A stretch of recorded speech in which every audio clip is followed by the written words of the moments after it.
আইপিএলের আগে সেভাবে আলোচনায় না থাকলেও একটি সিদ্ধান্ত নিয়ে পুরো আলোচনা নিজেদের দিকে ঘুরিয়ে নিয়েছে লখনৌ সুপার জায়ান্টস।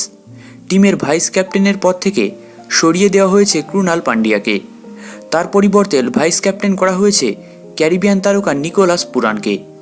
এই পরিবর্তনে অনেকেই চমকে গিয়েছেন, কারণ টিমের সঙ্গে প্রথম থেকে রয়েছেন ক্রুনাল। কেএল রাহুলকেই রাখা হয়েছে ক্যাপ্টেন, তবে ভাইস ক্যাপ্টেন বদল করা হলো। 2023 সালে আইপিএলের মাঝপথে যখন কেএল রাহুল চোট পেয়ে বেরিয়ে যান, সেই সময় টিমের হাল ধরেন ক্রুনাল। তিনি টিমকে প্লে অফে নিয়ে যান, 3 নম্বর স্থানে শেষ করে লখনৌ।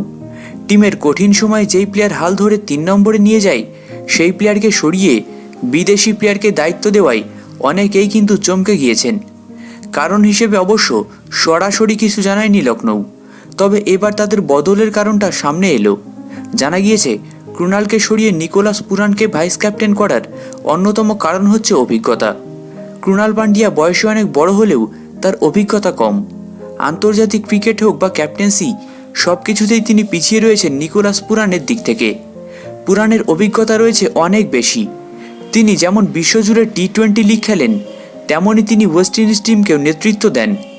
যেহেতু তার কাছে আন্তর্জাতিক এবং ফ্র্যাঞ্চাইজি লিগ খেলার অভিজ্ঞতা অনেক বেশি, তাই তাকে ভাইস ক্যাপ্টেন করল লখনৌ সুপার জায়ান্টস।